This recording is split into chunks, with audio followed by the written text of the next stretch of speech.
Hello everybody and welcome to Digital Point. Today I'm going to be showing you how to set a timer on Snapchat. This is a useful tool if you want to set your phone down and have a countdown and then determine the length of video you want to film, so that way you don't have to be holding your phone.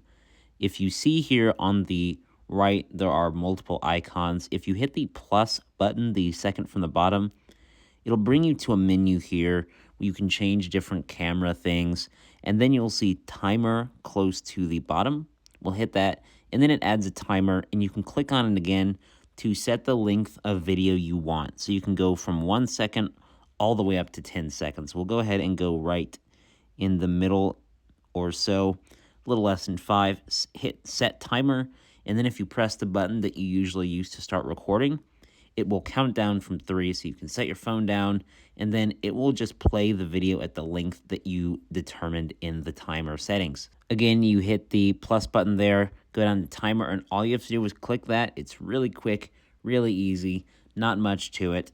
So is a timer setting something you use often on Snapchat? That way you don't have to have your phone in your hands as you record a video, or maybe you're trying to take a picture, and it's just easier to set that timer.